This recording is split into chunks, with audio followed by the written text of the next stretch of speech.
സാധാരണ ഞങ്ങൾക്ക് ബ്രേക്ക്ഫാസ്റ്റ് ഒരുമിച്ചിരുന്ന് കഴിക്കാൻ പറ്റാറില്ല.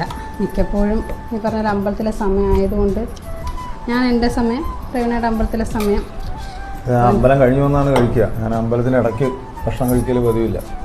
അമ്പലത്തിൽ നിന്ന് അപൂർവമായിട്ട് കിട്ടുന്ന ഒരു അവസരമാണ് ഒരുമിച്ചിരുന്ന് കഴിക്കാൻ പറ്റുക എന്നുള്ളത്.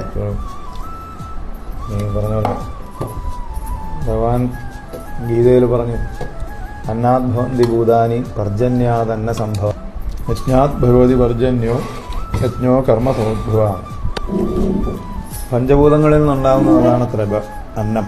അന്നം എവിടെ നിന്നുണ്ടാകുന്നതെന്ന് വെച്ചാൽ മഴ പെയ്ത് ഭൂമിയിൽ സസ്യലതാദികൾക്ക് കിട്ടി അതിനെ നമ്മൾ അന്നമായിട്ട് പാകം ചെയ്ത് കഴിക്കുകയാണ്. അങ്ങനെയാണ് സങ്കല്പം. ഇപ്പോൾ 2 ദിവസമായിട്ട് ഒരുമിച്ചിരുന്ന് ഭക്ഷണം കഴിക്കാം. ഉച്ചയ്ക്ക് മാത്രമേ നമുക്ക് ഒരുമിച്ച് ഇരുന്ന് കഴിക്കാം. ഉച്ചയ്ക്കും രാവിലെ പറ്റാറില്ല. അപ്പോൾ 2-3 ദിവസമായിട്ട് റെസ്റ്റ് ആയതുകൊണ്ട് പറ്റും.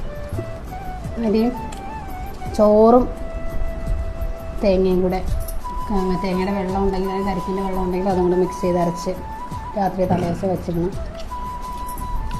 തന്നെയാണ് ഉണ്ടാക്കുന്നത്.